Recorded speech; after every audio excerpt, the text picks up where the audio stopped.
noches. Hugo Moyano se está quedando cada vez más solo con su acto del 21, del próximo 21, el otro miércoles, este miércoles no, sino el próximo. Prácticamente ninguno de los grandes gremios de la CGT lo va a acompañar. Sí lo va a acompañar el kirchnerismo, la izquierda, el Partido Obrero. Pues se está quedando solo con lo que era su gente, su núcleo, digamos, los grandes gremios de la CGT. También se le está complicando la situación judicial. De este tema vamos a hablar con Graciela Ocaña, que hizo la última denuncia contra Moyano, una denuncia muy grave que se refiere al manejo del dinero de las obras sociales que transferiría a su familia. Graciela Ocaña fue también la primera que hizo una denuncia contra Moyano en el año 2009. La economía internacional, que estaba estable, se ha convertido en inestable en los últimos días. El dólar acá subió, hay temores afuera, hay temores adentro. De este tema, de cómo la inestabilidad de la economía internacional puede influir en la economía argentina, vamos a hablar con Roberto Kachanowski. Y ya también está en el estudio Santiago Covadrós, una de las cabezas brillantes de este país. Con él vamos a analizar de todo, la política y la sociedad argentina. Después de los auspicios.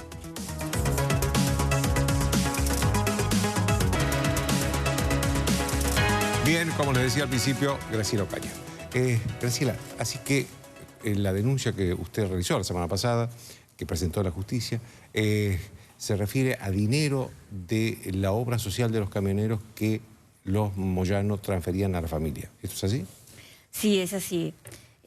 Moyano, al llegar a la CGT en el año 2005-2006, empieza a elaborar con una serie de empresas que crea ad hoc y que son manejadas por su esposa, Lilna Zulet, y por sus hijastros, a proveerle servicios a la obra social. Ahora, un momento, Graciela, porque lo que él dice, yo lo escuché a Moyano decir que, bueno, que su esposa se había dedicado siempre a esa clase de empresas. ¿Esto es así o se Bueno, fue? su esposa está condenada por defraudación, por administrar, entiendo, algunos temas de salud, pero lo único que tenía era un geriátrico, Joaquín, que facturaba menos de 100.000 pesos.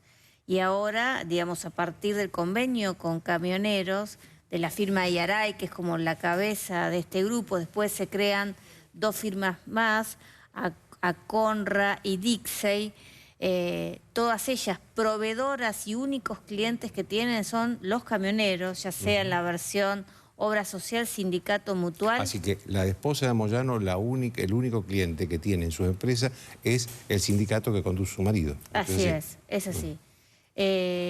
Pero, digamos, lo que habíamos ya denunciado en el 2011, bueno, era este manejo, donde las empresas que cada vez acumulaban más ganancias, que cada vez compraban más propiedades que no utilizaban para el giro normal del negocio, incluso, digamos, eran propiedades que usaba la familia Moyano para su descanso, para vivir. El departamento donde vive Moyano, acá en la calle Montes de Oca, y sus casaquintas en Leluar, todas ellas están a nombre de las sociedades proveedoras a la obra social que él administra, no es de los fondos son de los trabajadores, claro, a los que se dan salud.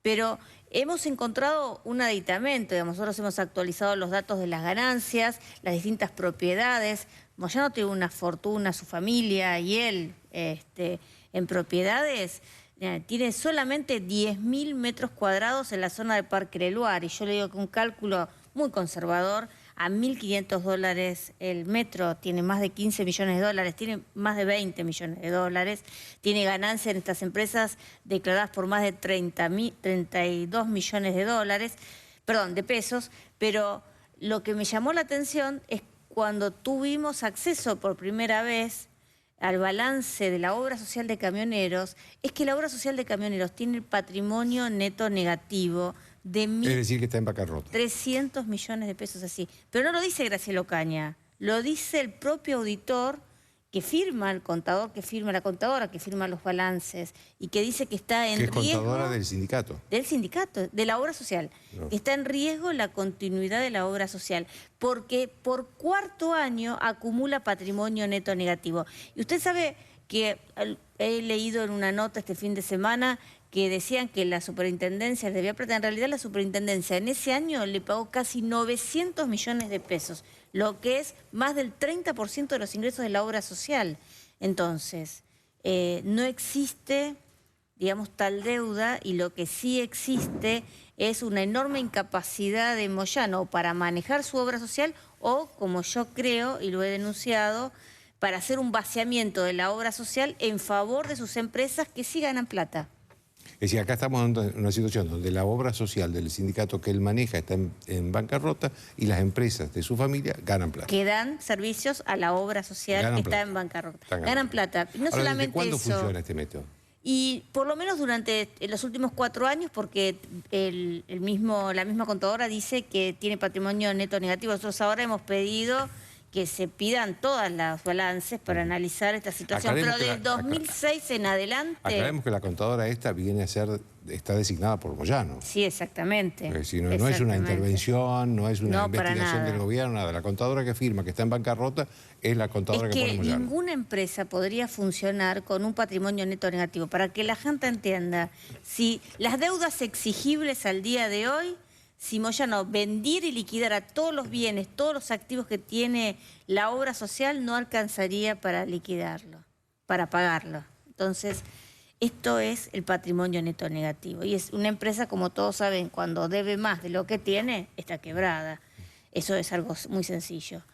Yo creo que lo que aquí y se ha configurado es una operación de lavado, primero de vaciamiento, de defraudación a la obra social, pero a su vez de lavado de dinero, porque lo que hacen estas empresas de la familia Moyano es tener sobreprecios en los servicios que da, de alrededor del 40%. Nosotros hemos analizado con el promedio de lo que invierte en el resto de las obras sociales por afiliado, por salud, para garantizar salud, y nos da un 40% menos en promedio que lo que Moyano declara. O sea, hay sobreprecios de estas empresas que hacen que ese patrimonio para hacer este vaciamiento. Para él hace poco, hace un mes, inauguró un sanatorio fenomenal, dice. Sí, bueno, yo le invitaría a que vaya. Ya lo inauguró en el 2012 también con Cristina. Ah. Entonces, son esas inauguraciones que el kirchnerismo también nos tenía acostumbrado, de hospitales, supuestos hospitales que están vacíos. Y si hoy va, está tapiado. No funciona. No funciona. Graciela, ¿cuál fue la denuncia? Usted en el 2009 presentó la primera denuncia. Yo presenté la primera denuncia por el tema de la mafia de los medicamentos, donde estaba involucrada la obra social de Moyano. ¿Y eso qué significaba? ¿Se resolvió además en la justicia? Sí, eso se resolvió, digamos, también lo tiene el doctor Bonadío, y en ese caso está procesado el segundo de Moyano, Nieto, que creo que ahora después de eso lo despidió, lo sacó de la obra social, y está también procesado uno de los auditores de la obra social y la droguería urbana, el titular de la droguería urbana, Marco Hendler, que ahora ya no es más droguería urbana, que es otro prestador de servicio de medicamentos que casualmente también realiza publicidad de la camiseta de Independiente con la llegada de Moyano. Pero si yo no me recuerdo mal, eso eran medicamentos truchos, ¿no? Eran medicamentos truchos. Lo cual es un crimen. Es un crimen. Pero encima de todo, Moyano le sigue comprando a ese mismo proveedor.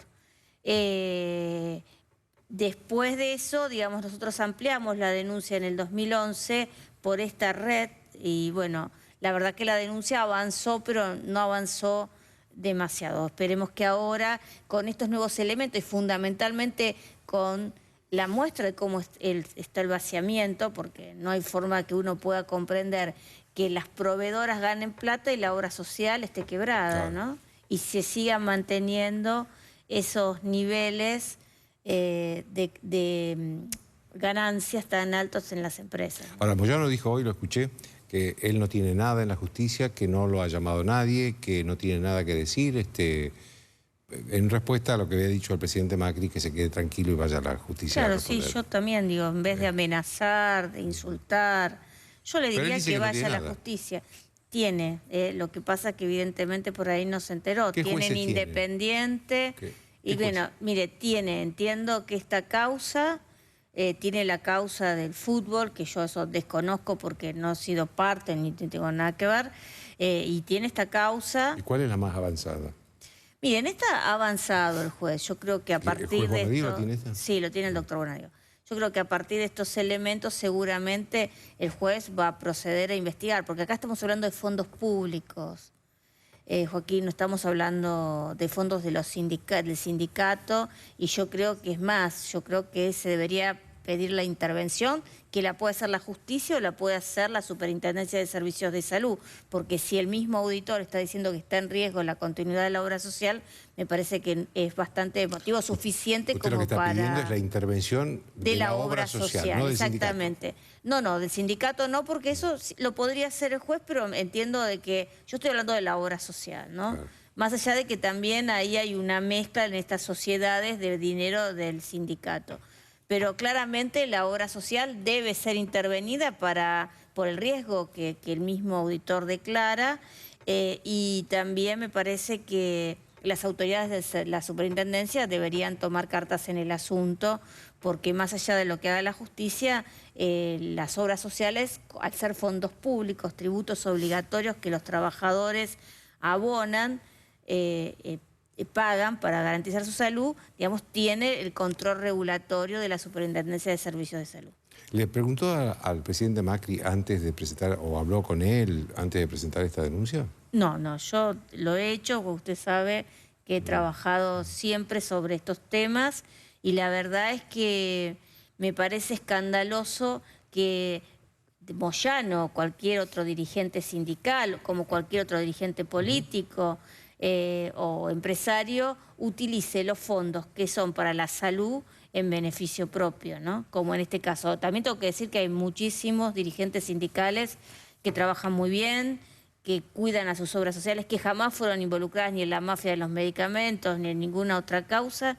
Y la verdad que ojalá también esos dirigentes aíslen a estos personajes que tanto daño causan. Pero usted se siente acompañada por el gobierno, digo, porque usted es legisladora por la coalición gobernante, ¿no? Yo me siento acompañada fundamentalmente por todos mis colegas de Cambiemos, porque, bueno, ante, digamos, el exabrupto de Moyano, sí, llamándome no se acordó cucaracha, bien sí. ¿Cómo le La dijo verdad, cucaracha? Cucaracha, sí. Claro, la verdad que es preocupante, porque uno cuando ve una cucaracha lo que quiere es exterminarla, pisarla, ¿no? Pisarla, sí. exacto. Entiendo que Moyano lo dijo en ese sentido. Pero bueno, mis compañeros ¿Usted se siente... del interbloque me han acompañado. ¿Tiene algún temor? Y yo tengo temor, porque Moyano, entre su grupo de empresas, tiene hasta empresas de seguridad, Joaquín. Y yo he tenido problemas, entonces no quiero volver a tenerlo, por eso lo hago a él responsable si algo me pasa. ¿Le ha pedido protección especial al gobierno? No, porque yo soy como cualquier ciudadano y tengo el derecho de vivir como cualquier ciudadano. ¿Cómo ve lo que está pasando con este acto del 21, estas cosas que están, estos anuncios que están haciendo los compañeros dirigentes gremiales de Moyano, que todos están borrando de ese acto del 21? ¿Cómo ve eso? Mire, Moyano nos tiene acostumbrado a esto, Joaquín. No es la primera vez que lo hace. Lo hizo cuando yo hice la denuncia de la mafia de los medicamentos, hacía también paros, iba al Ministerio de Salud. Lo hizo después cuando llegó el famoso exhorto de Suiza, donde se lo vinculaba a él y a su familia justamente con fondos de Covelia, ¿no? Una empresa que también tenía fuertes vínculos con Moyano. Él en ese momento llamó un paro general y dijo que si se contestaba el exhorto, inmediatamente comenzó el paro general. Nunca se contestó el exhorto a Suiza. Nunca llegó a la posibilidad de contestar eso, porque el Ejecutivo nunca lo hizo. Era el Ejecutivo de Cristina Kirchner. De Cristina Fernández de Kirchner, porque era el socio político de ella. Y bueno, y ahora sigue haciendo lo mismo. Habla de defender a los trabajadores, cuando en realidad lo que él se está defendiendo por el posible avance de la justicia. Entiendo que también la UIF, que es la Unidad de Información Financiera, ha aportado... La que investiga el lavado de dinero. Exactamente, ha aportado elementos, y nosotros hemos pedido también que el juez la cite para colaborar, porque entendemos que aquí también hay una maniobra de lavado de dinero. Y la verdad que Moyano siempre hace lo mismo, dice que defiende a los trabajadores, pero en realidad usa a los trabajadores, usa su plata para enriquecerse y encima de todo para hacer esto, que es una pérdida de tiempo. Moyano lo que tiene que hacer es ir a la justicia, presentarse y explicar esto. ¿Cómo puede ser que sus empresas personales ganen millones y la obra social esté quebrada? Ahora, yo creo, sinceramente, Graciela, que él cree que es un perseguido. Ahora, ¿cómo hacerle saber que no es un perseguido, simplemente que cometió estos delitos? Moyano no es un perseguido, digamos, es un señor bastante importante, por eso puede llamar a un paro general que seguramente va a ser exitoso, no sé qué convocatoria tendrá. No es una marcha, no es un paro. Bueno, una marcha, un paro, lo que él decida, porque, digamos, si la justicia avanza, va a decidir otra cosa. Pero la verdad que él es el poderoso. Digamos, él amenaza al gobierno, amenazó con que la presidencia no iba a durar mucho desde el presidente Macri. Él es el hombre poderoso acá, él no es ningún perseguido. Al contrario, siempre ha utilizado a la gente para que la justicia no actúe. Esa frase de él de que al presidente Macri le queda poco tiempo, ¿cómo la interpretó usted? ¿Como una amenaza, como una extorsión o como una expresión de su debilidad? No, yo creo como una amenaza, Joaquín. Él amenaza, porque eso siempre le ha sido redituable y le ha salido bien. Ahora, de todos modos, y ha sido es un hombre muy poderoso.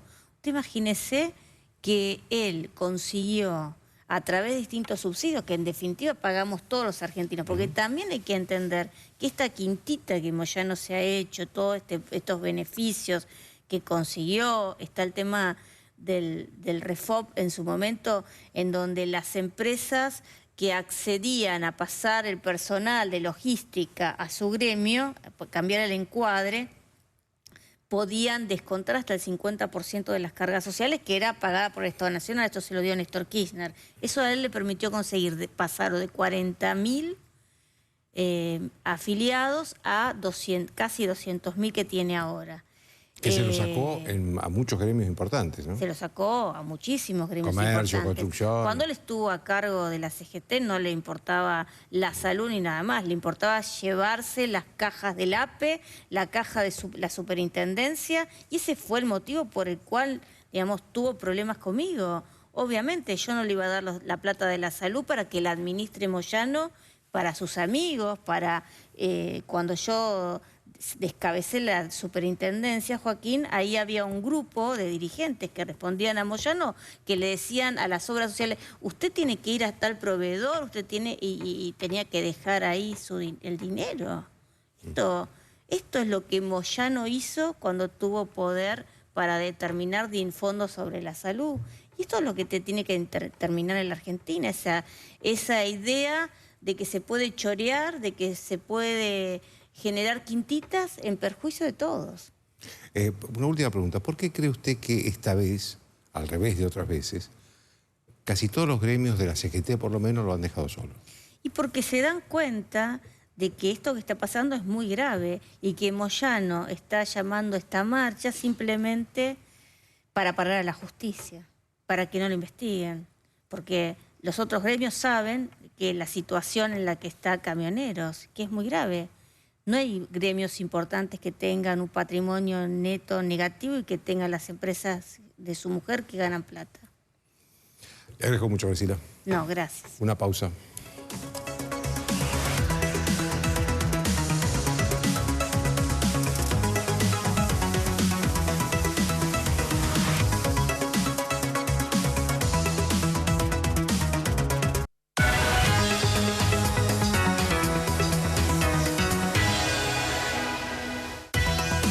Bien, como les dije, Roberto Kachanowski y todo lo que está pasando en la economía internacional y nacional.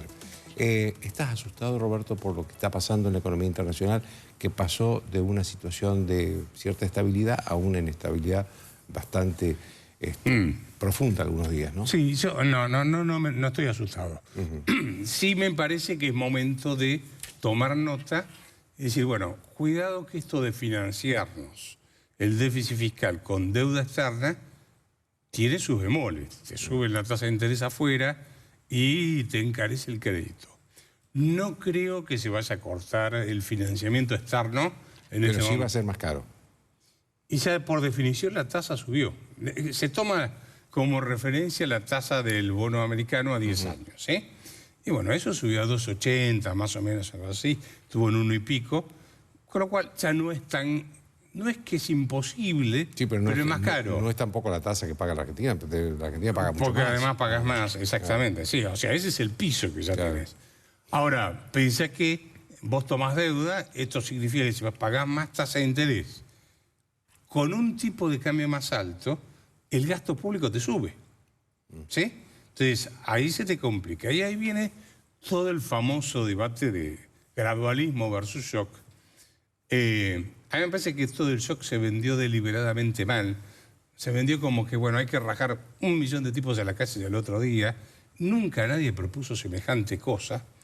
Se anunciaron una política económica en su conjunto, cómo va a funcionar la economía, y después, por definición, vas a ir avanzando gradualmente. Desarmar el Estado que tenés, que se creó a lo largo de 70 años, y el kirchnerismo lo llevó a niveles estratosféricos, no lo desarmás de un día para otro. O sea, eso es gradual. Ahora... Así que vos creés que hay una alternativa al gradualismo tal como lo plantea el gobierno. Yo creo que sí. Yo creo que requiere de 2 o 3 cosas. Uno, primero, unificar la conducción económica en un ministro de Economía que merecen respeto todos ellos. Pero necesitas uno que tenga un plan económico, ¿sí?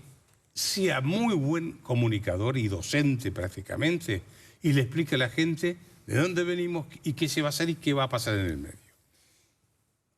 Crearía también, como en Estados Unidos o en Alemania, un comité de economistas notables que respalden y expliquen también el plan económico. Y después está la velocidad. La velocidad a la que aplique es el gradualismo. Eso es lo que está en debate. Mi punto es este. El gobierno te dice, voy a bajar el déficit fiscal 1 punto por año. No incluye los intereses de la deuda en ese gasto, en ese déficit fiscal. Ahora, el punto es este. Si vos vas a hacer gradualmente las cosas, necesitas financiar el déficit fiscal durante un tiempo. ¿Estamos de acuerdo? Sí. Quiere decir que tenés que tomar deuda. ¿Qué haces? Tomás deuda externa. Por lo tanto, pagás intereses. Esos intereses te representan más o menos 2 puntos del producto. El gobierno baja 1 punto por año el déficit fiscal. Y sube otro. Pero te suben 2 por los intereses que tenés que pagar. Pero además, como el Banco Central recibe dólares, perdón, el Tesoro recibe dólares, después tiene que pagar en pesos. Los sueldos los paga en pesos, las jubilaciones en pesos. Entonces se los da el Banco Central emite pesos, se los da al Tesoro, paga, y cuando la plata empieza a circular, dice, no, se me fue la mano, venga esa plata, tomen estas famosas LEVAX que todos hablan, y paga una tasa de interés por eso. Esos son otros 2.6 del Producto Bruto. Lo que te estoy diciendo es, el gradualismo me cuesta 5 puntos del producto y bajo 1 por año de déficit fiscal. Si estamos en un bote, te digo, mirá, sacamos un balde de agua por año, pero me entran 5 por el otro lado. Por más gradualismo que tenga, se me va a inundar el bote.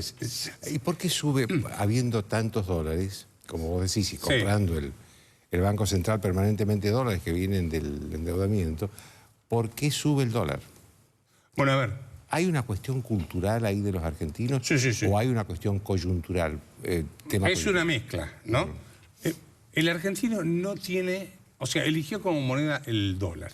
De moneda de ahorro, digamos. Claro, o sea, ¿qué es moneda? Un medio que sirve como intercambio, lo aceptamos para hacer intercambios, y como reserva de valor.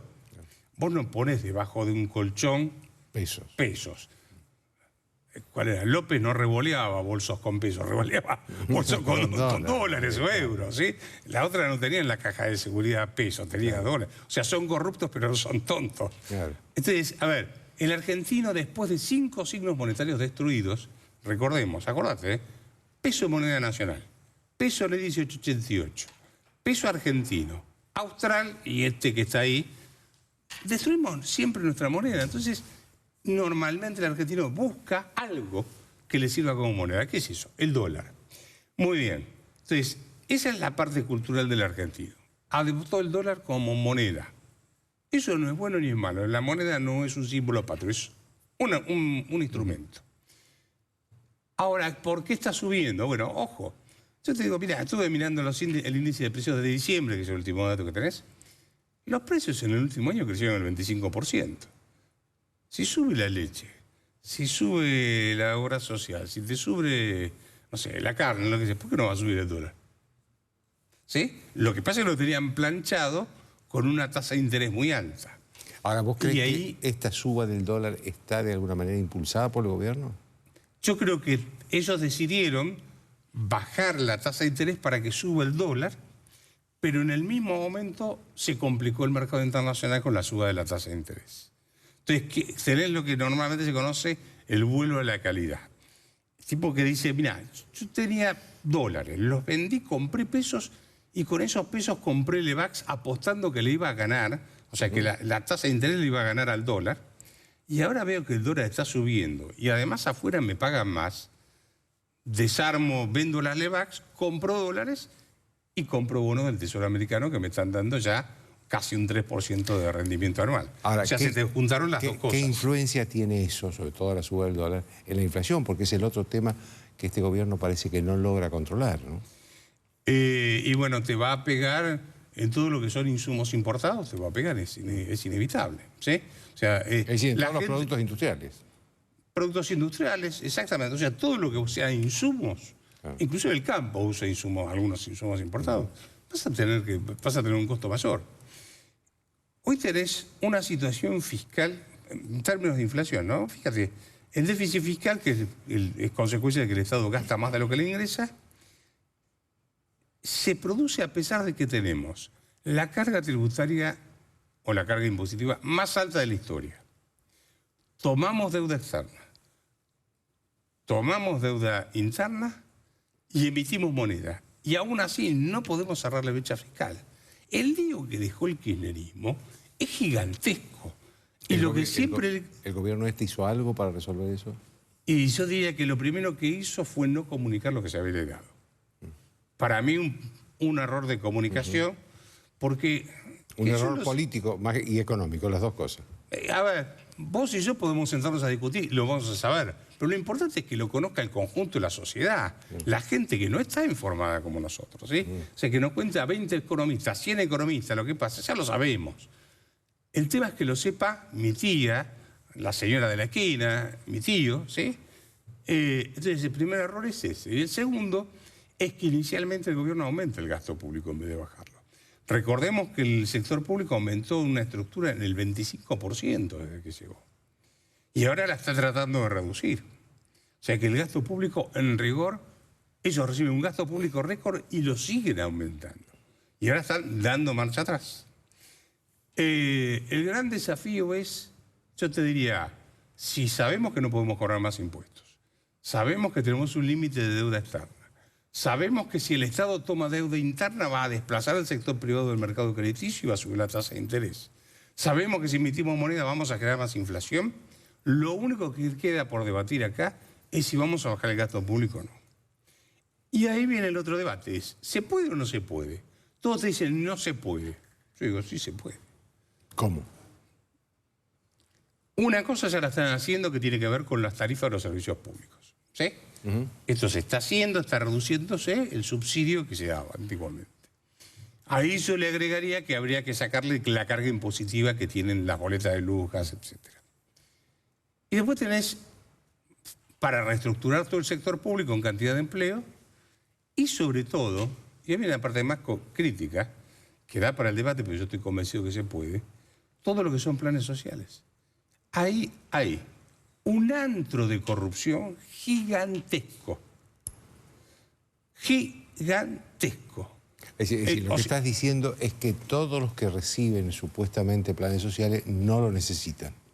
Exactamente. ¿Vos te acordás cuando se produjo el problema de las pensiones por invalidez? Sí. No, Sí, hará un tiempo atrás. Sí. Un escándalo. ¿Sabes cuántas pensiones por invalidez había en el 2003 cuando llegó el kirchnerismo? Números redondos, 83.000. ¿Sabes cuántas dejó? 1.050.000. ¿Puedes decir que en la Argentina hay 1 millón de inválidos? Inválidos, estoy diciendo tipos que no pueden hacer absolutamente nada, ¿eh? No hubo un terremoto, no hubo una guerra, no hubo un tsunami, no hubo nada. Hubo pueblos donde el 120% de la población tenía subsidios por invalidez. Eso fue un negocio que se armaron los punteros políticos. Entonces agarraban 100 tipos, le firmaban que era inválido y después ellos se quedaban con las 4 primeras pensiones por invalidez, se levantaban de 120 millones de pesos y cosas por el estilo. Te estoy nombrando un caso, ¿eh? Te voy a dar un número. El total de... inclusive Mariano Barro escribió una nota muy interesante en La Nación, creo que fue el domingo. Sí, el domingo. En la Argentina, las personas que normalmente reciben todos los meses un cheque del Estado son casi 16 millones y medio de personas.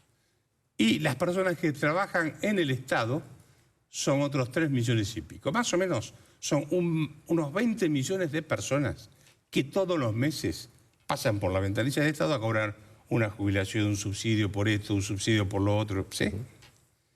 ¿Cuántos trabajamos en el sector privado en blanco? En relación de dependencia, 6 millones y monedas. Y autónomos, cada vez quedamos menos, que nos están matando, 400.000. O sea que tenés más o menos 6.400.000, 6.500.000 personas que tenemos que estar pagando la fiesta de 20 millones de personas. No cierra. Son números, son números que el gobierno tiene. Los números que estoy dando, yo los saco del Ministerio de Trabajo y de todos los datos que hay en los ministerios, que te informan cuáles son los planes sociales que están dispersos por todos lados. Argentina se acostumbró a salir. Este ya no es un problema económico. Tenés a Santiago ahí después, que va a dar más clase que yo de esto. Pero el problema de la economía argentina no es un problema económico, es un problema cultural. Es un problema donde todos queremos vivir a costa del trabajo ajeno. Es un problema donde la cultura de la dádiva se estableció, ¿sí? Y entonces yo tengo derecho a que todos me mantengan. El empresario tiene derecho a no competir. Y así tenés un montón de... Bueno, los dirigentes sindicales con su historia. Entonces una economía que no produce. Tenemos muy poca gente produciendo para mantener a un montón de gente que vive consumiendo sin producir. Gracias, Roberto. Gracias a vos. Una pausa.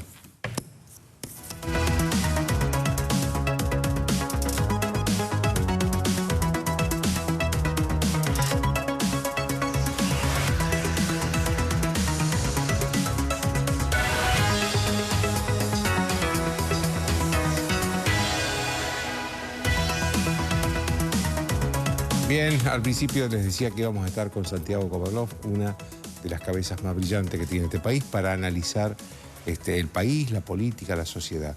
Y la primera pregunta que te quiero hacer, Santiago, es en esta cosa que yo la veo novedosa, de que cada político, cada sindicalista que tiene problemas con la justicia, pide la destitución del presidente, la destitución de Macri.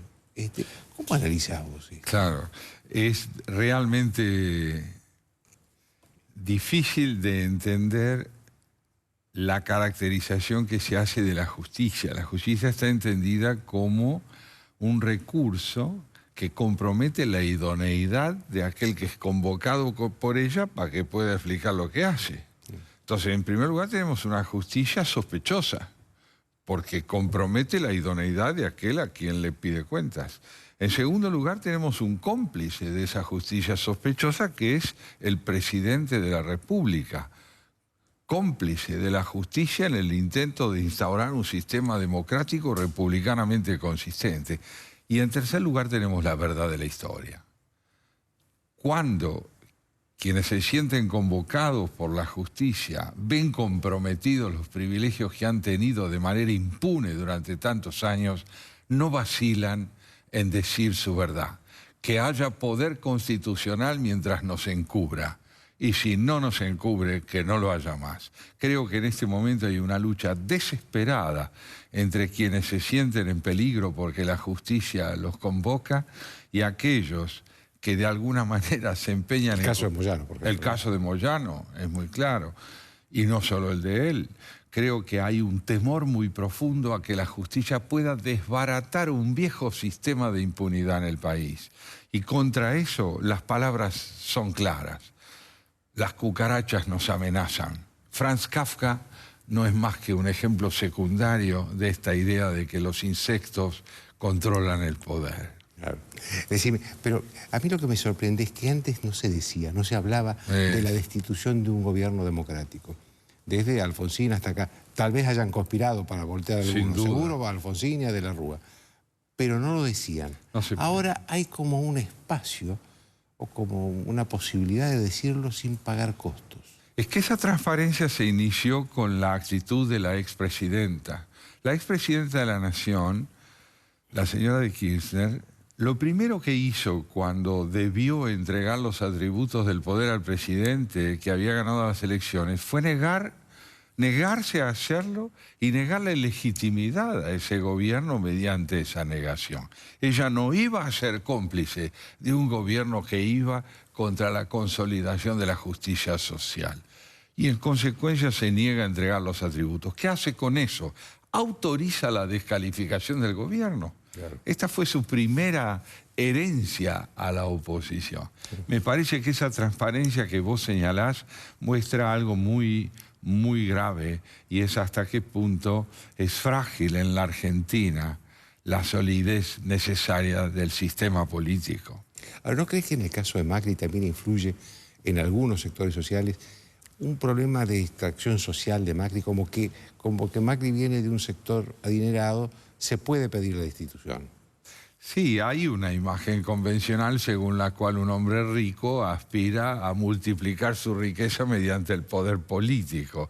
Además, es un pecado pertenecer a una familia adinerada.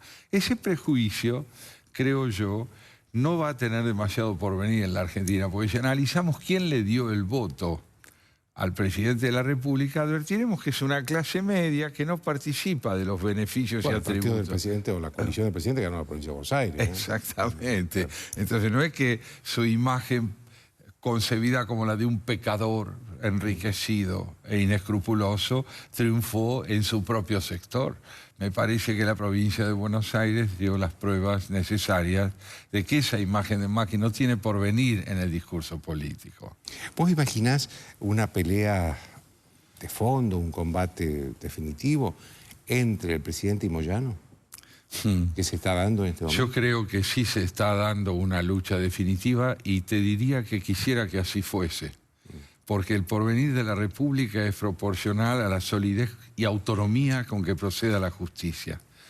Me parece a mí que lo que está en lucha en este momento es un concepto de la política que está sentado en el poder fragmentario, en el poder impune a todo lo que es la práctica de una justicia cabal, y este concepto de república que avanza muy dificultosamente, pero con una idea muy clara del porvenir, que está representada para mí por la presencia de Elisa Carrió. Yo creo que Carrió representa lo que hay de inflexible en el proyecto republicano, y Moyano representa lo que hay de inflexible en ese proyecto de sostener el país en el delito. ¿Vos crees que Lilita Carrió, como dicen algunos, le provoca problemas al gobierno? Sí, los más interesantes. Te diría que Carrió es la aliada ideal de un proyecto democrático republicano, y prueba hasta qué punto el presidente es un excelente político. Porque yo creo que Carrió no se guarda ninguna pregunta fundamental, ningún planteo decisivo para el proyecto de desarrollo de la República. Y tener una aliada así es problemático, pero al mismo tiempo es una evidencia de solidez personal desde el punto de vista político. Decime, Santiago, las elecciones presidenciales van a ser en el 2019, pero me parece que es mucho tiempo, y en este país el tiempo después se acorta. ¿Cómo te imaginás al peronismo en el 2019? ¿Te imaginás combatiendo en igualdad de condiciones? ¿Te imaginás este peronismo fragmentado? ¿Cómo te imaginás al peronismo? Y también a Macri, ¿eh? Sí, sí. Bueno, te diría que al peronismo tiendo a imaginármelo como lo necesito. Yo lo necesitaría más consolidado, como una fuerza parlamentaria bien estructurada sobre un liderazgo claro y democrático. Así lo desearía como parte del sistema que avanza hacia la República, pero no estoy seguro de que así será. Creo que el porvenir de Macri es proporcional al afianzamiento parlamentario que tenga y no solo al económico. Me parece que es muy importante que genere alianzas sólidas que garanticen la continuidad del sistema y no solo de su gobierno. Yo creo que él es capaz de generar descendencia, Macri. No veo todavía cuál es la descendencia que puede generar un peronismo fragmentado. Normalmente el peronismo es un partido con liderazgo sin descendencia. Claro. Y esto en este momento... Lo ha sido históricamente. Lo ha sido así siempre. Pero hoy es necesario que el peronismo sepa incorporarse a un proyecto que para él es novedoso, que es el de la República y el de la democracia en el marco de la República. Si lo logrará o no, no lo sé. Yo sé que eso es indispensable para el porvenir del sistema. Bueno, en ese contexto, ¿qué porvenir le ves a Cristina Kirchner? Bueno, Cristina Kirchner tiene, a mi modo de ver, tendrá el porvenir que tenga la desesperación ante la justicia de quienes hasta ahora han integrado la oposición, incluso a Cristina Kirchner. Porque no podemos olvidar que Moyano no fue precisamente un aliado complaciente de Cristina.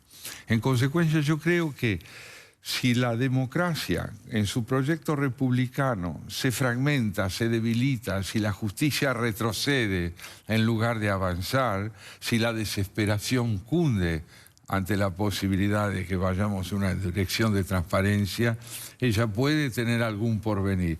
No personalmente tal vez, pero sí esa ideología populista representada por ella que descansa fundamentalmente sobre el fracaso de la política entendida como superación del prebendarismo y del Estado patrimonial que se ocupa de dar asistencia en lugar de trabajo y desarrollo. Hay sectores entonces importantes de la sociedad argentina que les gusta el populismo. Muy importantes, y no solo son los necesitados.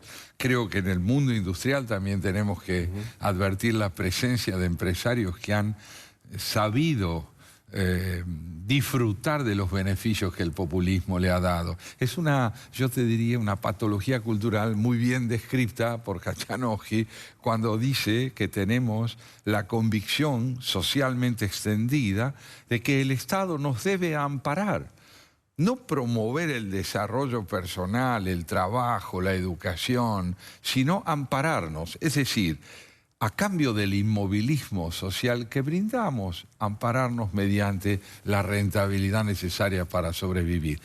Creo que la Argentina está en esencia enfrentada a esto.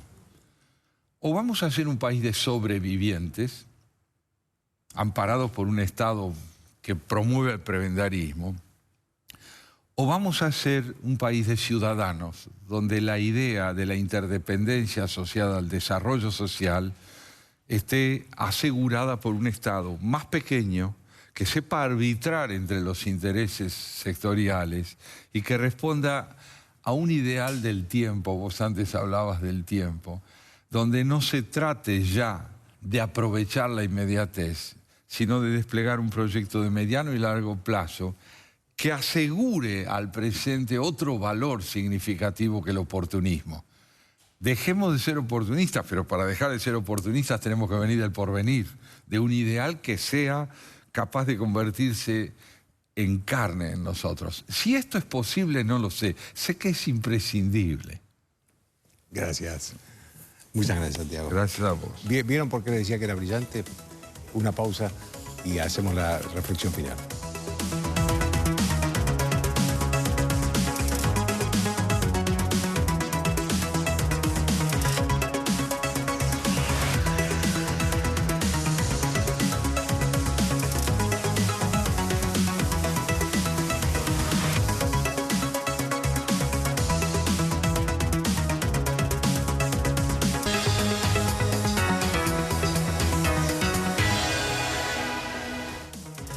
Bien, yo creo efectivamente, como hablábamos recién con Santiago Kovadlov, que hay una especie de decisión del presidente Macri de librar una batalla definitiva con Moyano.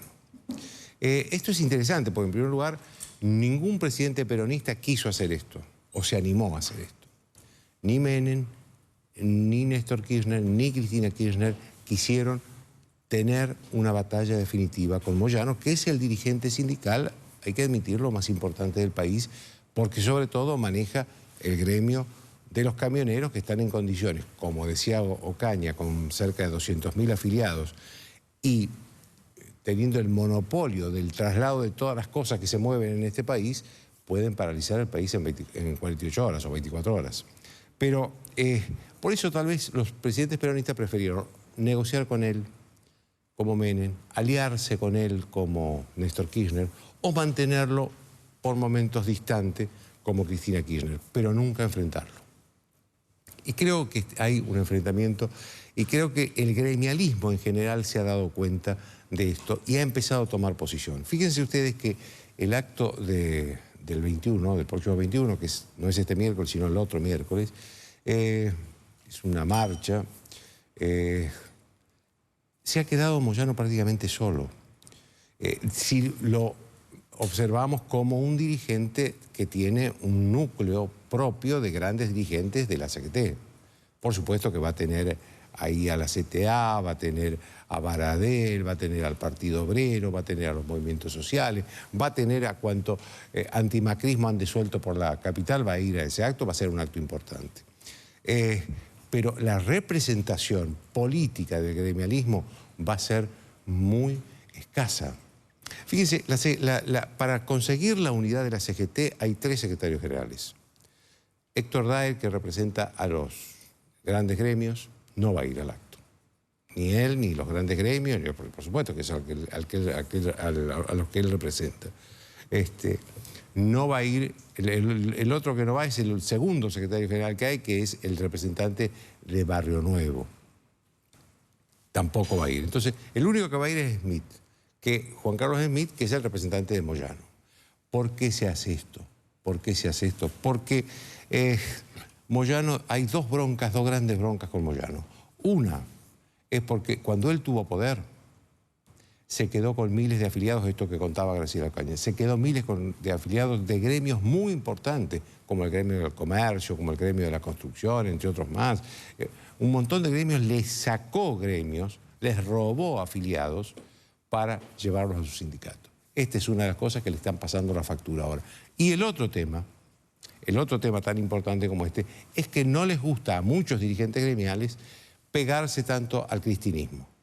El caso de Barrio Nuevo. Barrio Nuevo se bajó, o Carlos Acuña, su representante, anunció hoy que se bajaba precisamente porque no quiere participar de un acto kirchnerista, dice. Entonces, pero esto muestra también la desesperación de Moyano por el tema fundamentalmente judicial. Es decir, haber protagonizado esta decadencia es producto de los aprietes judiciales que tiene o los problemas judiciales que tiene, que son serios y graves. Chao, hasta el lunes.